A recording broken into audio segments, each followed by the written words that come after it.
Hello વિદ્યાર્થી મિત્રો, આપ સૌનું આપની યુટ્યુબ ચેનલ પર હાર્દિક સ્વાગત છે. તો આજે હું તમારા માટે લઈને આવી ગઈ છું ધોરણ 9 વિષય ઇંગ્લિશ ગુજરાતી માધ્યમિક અને ઉચ્ચતર માધ્યમિક શિક્ષણ બોર્ડ ગાંધીનગર તરફથી એક પેપરનું સોલ્યુશન. તો ચાલો આપણે તે શરૂ કરીએ. તો આપણું સેક્શન એનો ક્વેશ્ચન છે કે read the extracts and answer the questions, કે નીચે આપેલા જે પેરેગ્રાફ છે એને વાંચવાના છે અને એના ક્વેશ્ચનના આન્સર લખવાના છે. તો ફર્સ્ટ છે, વોટ ડઝ અ ચિત્તા it? Answer, a cheetah it's medium size bugs, hares and large birds. એના પછી છે કે what do you know about the cubs? The cubs are very beautiful with long silver grey fur. એના પછી બીજો paragraph છે અને ક્વેશ્ચન છે કે what did Mohan's mother do? Answer, Mohan's mother came to his help and declared that he should follow his heart desire. એના પછીનો question છે why was Mohan overjoyed? Answer, Mohan was overjoyed because his father started supporting him.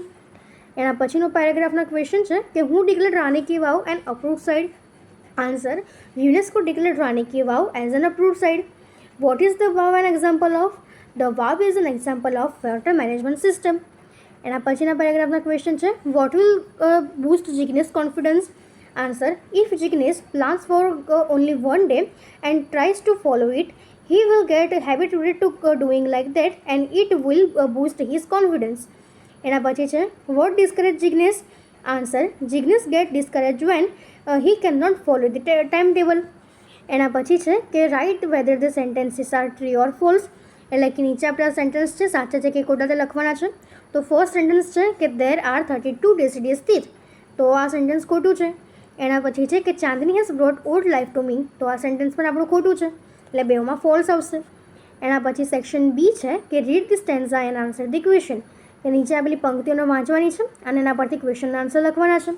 તો એટલે આપણો first question છે what does the poet say about a country life? Answer, the poet says that a country life is sweet with moderate weather, neither too hot nor too cold. એના પછી second question છે what does the poet enjoy in a country? Answer, the poet enjoys walking in the fresh air, seeing fields of wheat and admiring the beautiful flowers and meadows in the country.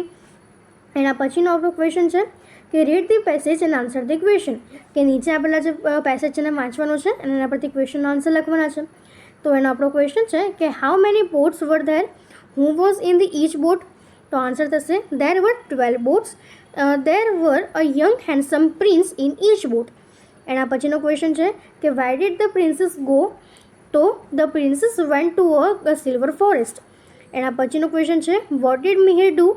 Mihir picked up a few silver leaves and put them in his pocket. એના પછીનો question છે what did the princess do? The princess danced with the prince with the whole night. એના પછીનો question છે કે read the data and answer the question, તો આ data આપ્યો છે અને એના પરથી ક્વેશ્ચનના આન્સર લખવાના છે. તો સેવન્થ નંબરનો ક્વેશ્ચન છે who is the doctor in Nadiad? Answer, Drashti Bharat is a doctor in Nadiad. How much money does Nimisha earn? Nimisha earns 38,000 rupees. Where does Pratik Patel live? Pratik Patel lives in Surat. And which qualification does Nimisha have? So Nimisha has the qualification of MCom and B.Ed. એના પછીનો section C છે, એનો question છે કે match the language functions with the sentences, કે અહીં આપણને જે લેંગ્વેજ ફંક્શન આપ્યા છે તેને સેન્ટેન્સ સાથે મેચ કરવાના છે. તો એમાં આપણું ફર્સ્ટ છે કે ઇટ મે રેઇન ટુડે, તો તે થશે એક્સપ્રેસિંગ પોસિબિલિટી, એટલે ઓપ્શન સી. પછી છે Parth told his mother that he could not find his keys, તો તે થશે રિપોર્ટિંગ ઇવેન્ટ. અને લાસ્ટ છે કે do you know the reason why he is late, તો તે થશે ઇન્ક્વાયરી એઝ નેચર, એટલે ઓપ્શન એ. તો હવે એના પછીનો આપણો ક્વેશ્ચન છે કે complete the sentences using the function in the bracket, એટલે કે આપણને બ્રેકેટમાં ફંક્શન આપ્યા છે એનો યુઝ કરીને સેન્ટેન્સને પૂર્ણ કરવાના છે. તો ચોથું છે કે the man whose blank describing person, તો તે થશે the man whose with a warm smile and kind eyes, તો તે થશે ઓપ્શન સી. એના પછી છે કે love is such a tender feeling blank showing result, તો તે થશે that it should be treated with care, એટલે ઓપ્શન બી. એના પછીનો ક્વેશ્ચન છે કે fill in the blanks choosing the correct options given in the brackets, કે બ્રેકેટમાં આપણને કેટલાક વર્ડ્સ આપ્યા છે એના ઉપયોગ કરીને નીચેની ખાલી જગ્યા છે પૂર્ણ કરવાની છે. તો my life will be very comfortable then. He was quite pleased with his own idea.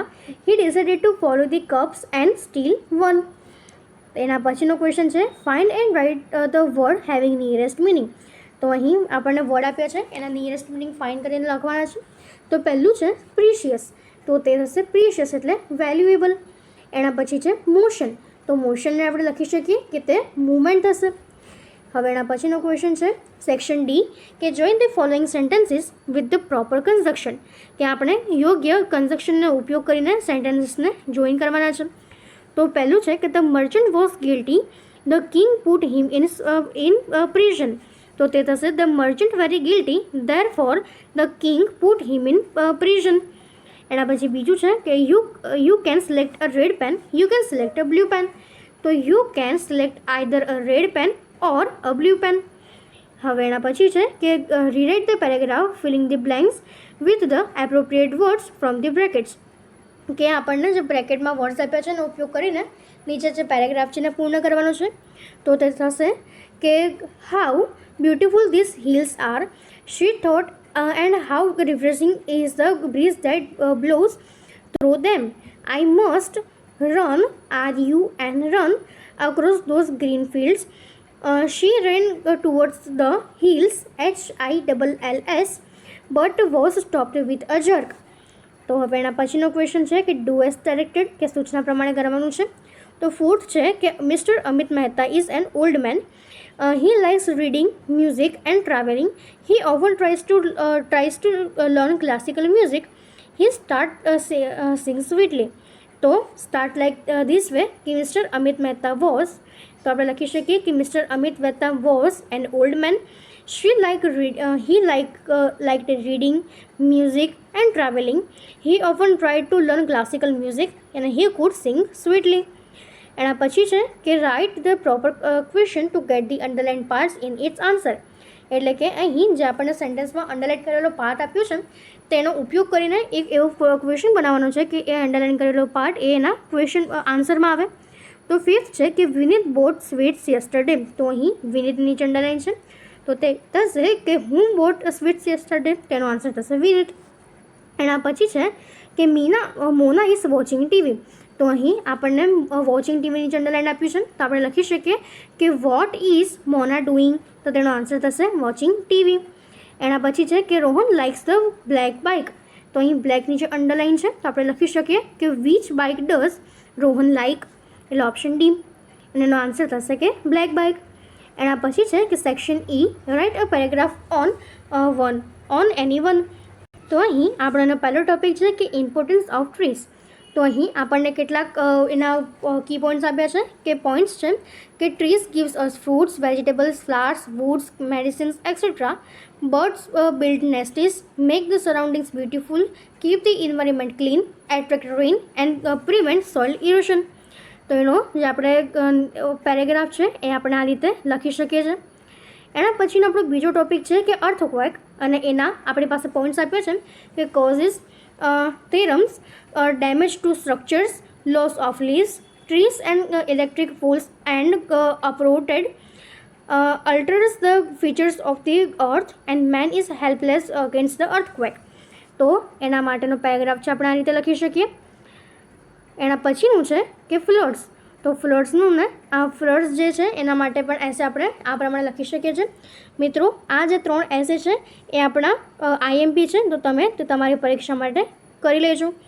એના પછીનો ક્વેશ્ચન છે કે describe the picture in about 10 sentences, કે અહીં નીચે જે પિક્ચર આપ્યું છે તેનું પિક્ચર ડિસ્ક્રિપ્શન કરવાનું છે. તો આપણે લખીએ કે this is a picture of a river bank, this is a beautiful slide, there are houses on the river bank, they have fences, there are coconut trees and other trees on the bank.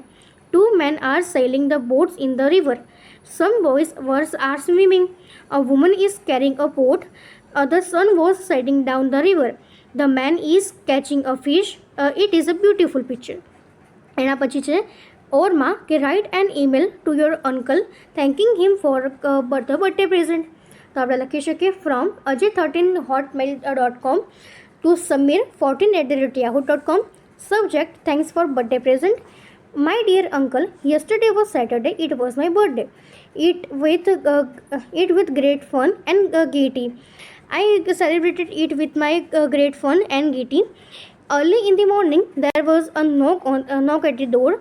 I opened it. I saw a stranger holding a nicely wrapped parcel in his hand. He asked me my name. He also asked my relation with you.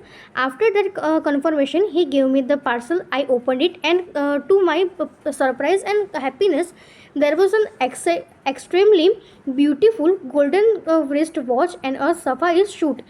There was also a brief note to Ajay with love on his 21st birthday. I began to jump with joy. Dear uncle, it is so kind of you to have remembered me. Your valuable gift speaks volumes of your love for me. Even sitting at a far off place in a foreign city, you have not forgotten me. No doubt I got a heap of presents on the eve of my birthday, but none is so precious and beautiful as your present. I know my auntie and my cousins love me dearly. I thank you for this nice and everlasting gift of permanent value. As and when I look at my watch for time, I remember you and your love for me. The safari suit is excellent and it is deserve my bountiful thanks. તો એના પછી regards લખી છે કે with love to you all love Ajay. તો આપણે આ રીતે એના ઈમેલને લખી શકીએ છીએ. તો અહીં આ આપણી જે એકમ કસોટી છે પૂર્ણ થાય છે પેપર. જો તમને આમાં કોઈ ડાઉટ હોય તો કોમેન્ટ સેક્શનમાં જરૂરથી જણાવજો અને આપણી ચેનલને લાઇક અને સબસ્ક્રાઈબ જરૂરથી કરી દેજો. Thank you.